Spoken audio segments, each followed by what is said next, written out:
सभी स्टूडेंट्स को मेरा नमस्कार। मैं हूं नवीन सोनी। आप देख रहे हैं नवीन सोनी सर केमिस्ट्री क्लासेस। हमने यूनिट स्टार्ट करी थी सॉलिड स्टेट। कल तक हमने बीसीसी, एफसीसी, सीसीपी ये जो स्ट्रक्चर्स हैं इनकी हमने पूरी स्ट्रक्चर देखी है और इनके बारे में अपने थोड़ी सी चर्चा करी थी कि इनकी पैकिंग एफिशिएंसी जो है वो इतनी होती है। आज हम कैलकुलेशन देखेंगे कि पैकिंग एफिशिएंसी रियल में निकालते कैसे हैं, क्योंकि वेरी इंपॉर्टेंट टॉपिक है कैलकुलेशन निकालना। तो किसी भी कंपाउंड की, जैसे हमारे बीसीसी, एफसीसी, सीसीपी टाइप का कोई कंपाउंड है तो उसकी जो पैकिंग एफिशिएंसी है उसको हम कैसे निकाल सकते हैं, तो आज हम इस वीडियो के माध्यम से देख रहे हैं। तो हम यहाँ पर देख रहे हैं अभी कैलकुलेशन ऑफ पैकिंग एफिशिएंसी।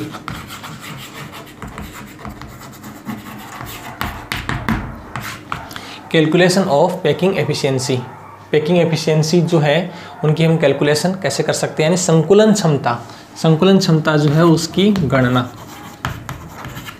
संकुलन क्षमता की गणना, ये हम आज इस टॉपिक के माध्यम से देखेंगे।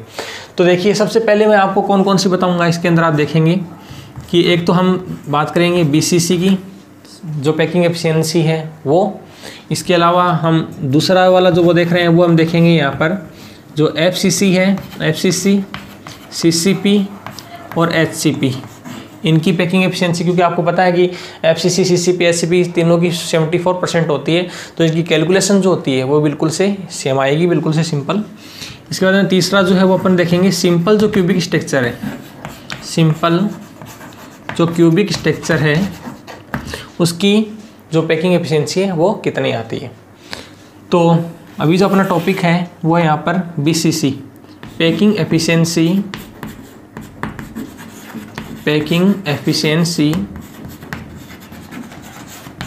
Of BCC. बीसीसी की पैकिंग एफिशिएंसी या calculation of packing efficiency of BCC. तो पैकिंग एफिशिएंसी ऑफ बीसीसी, ठीक है। तो बीसीसी जो है उसकी पैकिंग एफिशिएंसी जो है वो कितनी है वो हम यहाँ पर देख रहे हैं। तो अपने को सबसे पहले क्या करना है कि जैसे ये जो क्यूब है वो बनाना है, क्योंकि ये क्यूब बनेगा तो ही आप इसमें पैकिंग एफिशिएंसी जो है वो आसानी से निकाल पाएंगे। तो इस प्रकार से मैंने ये क्यूबिक स्ट्रक्चर जो है वो बना दी है, इसी में हम पैकिंग एफिशिएंसी निकालेंगे। अब नाम से स्पष्ट है, BCC body centred cubic structure अपने देखे थी पहले। तो बॉडी सेंटर्ड क्यूबिक स्ट्रक्चर का मतलब है कि एक जो अवयवी कण है जिसको मैंने अणु, परमाणु या आयन के रूप में बताया था वो केंद्र में है। तो जो आप देख रहे हैं ये स्ट्रक्चर क्यूबिक, इसमें जो केंद्र है उनका सेंटर है उसमें एक अवयवी कण स्थित है। तो यहाँ पर एक अवयवी कण स्थित है। तो जैसे कल्पना करें इस रूम के अंदर, तो यहाँ पर एक अवयवी कण स्थित है। तो यहाँ से लेके यदि यहाँ तक अपन चलते हैं, इस कोने से लेके इस कोने तक अपन चलते हैं, तो अवयवी कण एक बीच में आ गया, तो वो कितने के टच कर रहा है, एक अवयवी कण जो है वो उसको भी टच करेगा, फिर इसके भी टच करेगा। तो जैसे कल्पना करें कि ये कोना है और एक ये कोना है, यहाँ से इस प्रकार से अपने को एक लाइन खींचनी है जिसमें एक अवयवी कण जो है वो मैंने बताया कि क्रिस्टल जो है उसके सेंटर में यानी केंद्र में स्थित है। ये केंद्र में स्थित है और इस गोले का केंद्र बिंदु है वो ये है। और जो और अवयवी कण है दूसरे वाला वो यहाँ पर स्थित है, जो थोड़ा तिरछा है इसलिए थोड़ा सा इस प्रकार से दिखाई दे रहा है। और एक अवयवी कण जो है वो यहाँ पर स्थित है। इस प्रकार से अवयवी कण जो है वो स्थित है। तो इसमें आपने देखा कि जो पूरा का पूरा क्रिस्टल है, इस क्रिस्टल में देखिए एक लाइन तो ये सेम है, एक लाइन ये सेम है।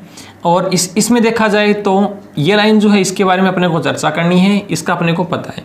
तो हम यदि एक काल्पनिक जो रेखा है वो यदि यहाँ से खींच दें, इस प्रकार से ध्यान से समझेंगे इसको, यहाँ से काल्पनिक रेखा खींच दें तो हम पैकिंग एफिशिएंसी जो है इसकी आसानी से गणना कर सकते हैं। जैसे कि आपने अभी लाइन खींची है तो इस लाइन से अपने को क्या प्राप्त हुआ, पहले मैं यहाँ से निकाल के बताता हूँ आपको कि हमें क्या प्राप्त हुआ है। मेन एक लाइन तो ये है और एक लाइन हमने ये तिरछी वाली खींची थी यहाँ से, और ये वाली जो लाइन है वो इधर की साइड में है ही।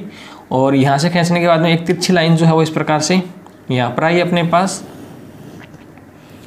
ये एक तिरछी लाइन अपने पास आई है, ठीक है। और एक लाइन जो है वो इधर की साइड में ये है, इस प्रकार से बिल्कुल से केयरफुली समझेंगे फिर आपको पूरा का पूरा जो है मैटर वो समझ में आ जाएगा। इस प्रकार से आया है। अब आप इसमें देखिए कि इसको मान लीजिए हमने ए, ये ए हो गया ए, फिर इसको मान लिया हमने बी, इस बिंदु को मान लिया हमने सी, इसको मान लिया हमने डी। तो देखिए ये ए है, ये बी है, सॉरी ये बी है, ये सी है और ये वाला जो है वो डी है।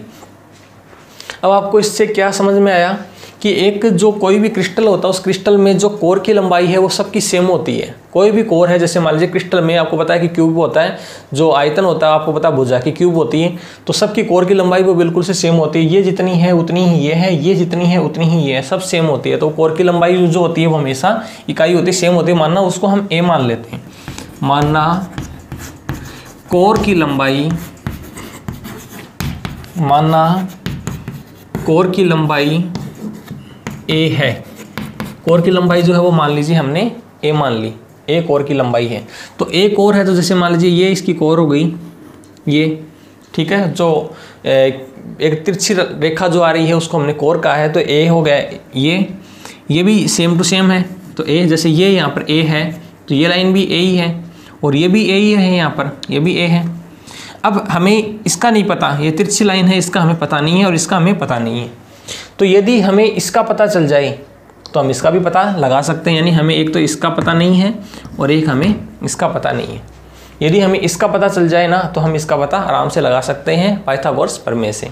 तो इसके लिए हम क्या करेंगे, त्रिभुज देख लीजिए, पहले इसकी कैलकुलेशन कर लेते हैं। त्रिभुज बी सी डी से, त्रिभुज बी सी डी से, ये बी सी डी से देखेंगे तो अपने को पता है कि कर्ण स्क्वायर बराबर आधार स्क्वायर प्लस लंब स्क्वायर, यानी बी सी स्क्वायर, ये इसका कर्ण है। तो यहाँ से आ सकता है बी सी स्क्वायर बराबर कर्ण स्क्वायर बराबर आधार स्क्वायर, एक को आधार स्क्वायर मान लीजिए, एक को लंब स्क्वायर मान लीजिए। तो बी डी स्क्वायर कर्ण स्क्वायर बराबर आधार स्क्वायर प्लस लंब स्क्वायर सी डी स्क्वायर, ये आ गया। अब हमें पता है कि बी डी जो स्क्वायर है, बी डी बराबर ए है, तो ए स्क्वायर प्लस सी डी बराबर यहाँ पर क्या है, ए है, तो ए स्क्वायर, तो ए स्क्वायर आ गया। यानी हम कह सकते हैं कि बी सी स्क्वायर बराबर आ गया ये हम लिख सकते हैं बी सी स्क्वायर बराबर आ सकता है 2a स्क्वायर, इक्वेशन नंबर 1, या B C is equal to आ सकता है √2a, इस प्रकार से। तो हमें इस इक्वेशन की ज़रूरत पड़ेगी आगे, कैसे पड़ेगी अभी देखते हैं। कि हमें यहाँ पर BC का मान पता चल गया, यानी ये BC जो क्वेश्चन मार्क मैंने लगाया था, फर्स्ट क्वेश्चन मार्क जो मैंने लगा रखा है, फर्स्ट क्वेश्चन मार्क, इसका मान अपने पास आ चुका है। वो कितना है, √2a, ये हमें इसका मान पता चल गया। अब हमें दूसरा पता लगाना है, दूसरे वाला जो क्वेश्चन मार्क है उसका मान कितना है इसका, तो ये अपने को पता चल गया, तो इसका मान भी आ सकता है। तो अब हम चर्चा करते हैं त्रिभुज ABC से, त्रिभुज ABC से जो ट्राइगोनल है त्रिभुज ABC, उससे तो हमें इसका मान पता चल गया, इसका मान पता चल गया। तो इसके लिए जो फॉर्मूला होता है वो होता है कर्ण स्क्वायर बराबर आधार स्क्वायर, जैसे ये हो गया BC, आधार स्क्वायर प्लस लंब स्क्वायर AB स्क्वायर।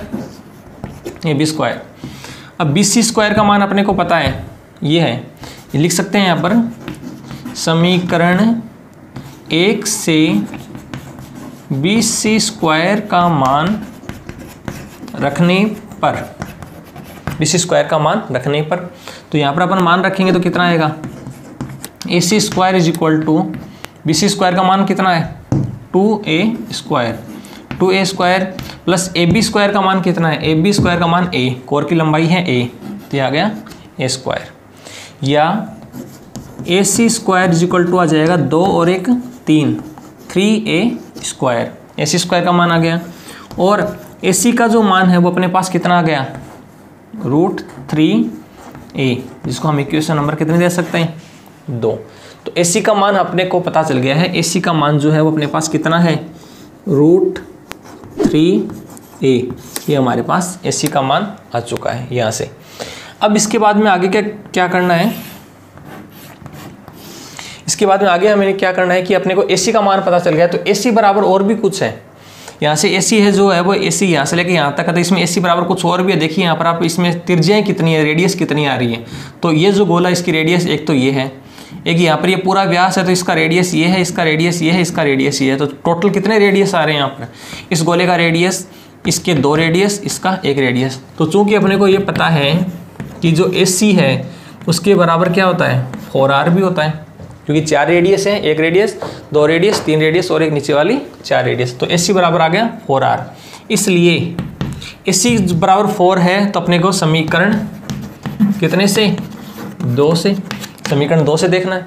तो समीकरण 2 से क्या जाएगा, AC का मान अपने पास आ रहा है 4r और ये आ रहा है √3a, यानी अपने को मतलब पता चल गया कि √3a जो है वो बराबर क्या हो सकता है, 4r के बराबर हो सकता है, या a बराबर क्या हो सकता है, 4r अपॉन √3। a बराबर अपने पास आ गया 4r अपॉन √3। Equation number 3। बिल्कुल सिंपल है, बिल्कुल ध्यान से समझेंगे समझ में आ जाएगा। ठीक है, इतना हो गया अपने को पता।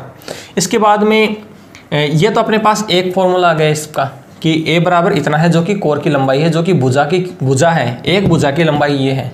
ठीक है, तो एक अपने को दूसरे वाला जो पोर्शन है वो अपने को ये देखना है कि चूँकि अपने को एक बात का और पता है, तो या इसी में देख लीजिए a बराबर अपने पास ये आ गया, तो अपने को पैकिंग एफिशिएंसी निकालनी है। तो पैकिंग एफिशिएंसी के लिए अपने को एक तो जरूरत पड़ेगी भुजा की, तो भुजा जो है उसका एक भुजा का मान इतना आ गया। ठीक है, इसके बाद में एक अपने को पता चलेगा गोले। ठीक है, कि कोई भी क्रिस्टल है, इस क्रिस्टल में जो गोले हैं उस गोले का आयतन कितना है और कितने गोले इस क्रिस्टल में मौजूद हैं, वो भी हमें पता होना चाहिए।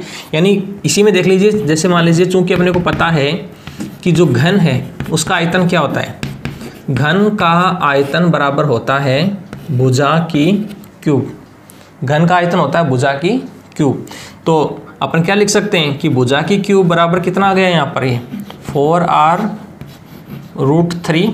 ठीक है, ये है कि क्यूब, भुजा की क्यूब। या हम इसको ऐसे लिख सकते हैं 4 चौक 16, 16 चौक 64 r³ बट्टे यहाँ पर कितना आ सकता है 3√3, यानी √3 3 बार लिखेंगे तो आ जाएगा 3√3।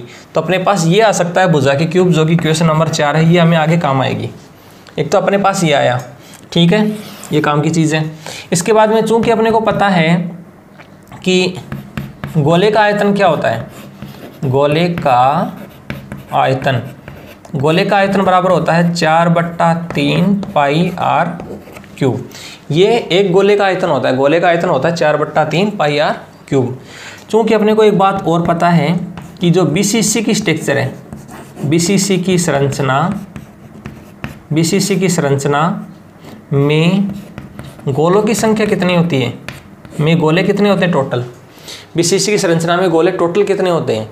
तो मैंने आपको बताया था BCC की संरचना में गोले निकालने के लिए 1/8 × 8 + 1 = 2, यानी 2 गोले इसके अंदर होते हैं। इसकी मैंने आपको निकालनी बताई थी कि एक जो BCC संरचना इसमें गोलों की संख्या कितनी होती है, तो वो 2 होती है। तो यहाँ पर गोले होते हैं टोटल 2। तो इसलिए अपन क्या लिख सकते हैं, 2 गोलों का आयतन, तो कितना गया 2 गोलों का आयतन, 2 × 4/3 πr³ या = अपने पास आ गया 4 दूनी 8, 8/3 πr³। ये आ गया इक्वेशन नंबर 5। तो अपने पास आ गया 2 गोलों का आयतन ये आ गया और घन का आयतन अपने पास ये आ गया है। इसके बाद में हम पैकिंग एफिशिएंसी की जो कैलकुलेशन है वो करेंगे। ये पूरा समझ में आ गया है तो देख लीजिए, स्क्रीनशॉट ले लीजिए इसका, ताकि आप इसको बार बार रिवाइज कर सको। तो इसके लिए आपको बार बार वीडियो जो है वो नहीं देखना पड़े। तो इसके बाद हम क्या करेंगे, इतना आने के बाद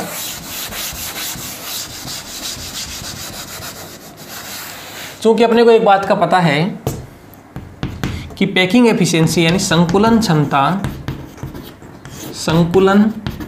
क्षमता या पैकिंग एफिशिएंसी बराबर जो फॉर्मूला होता है वो क्या होता है।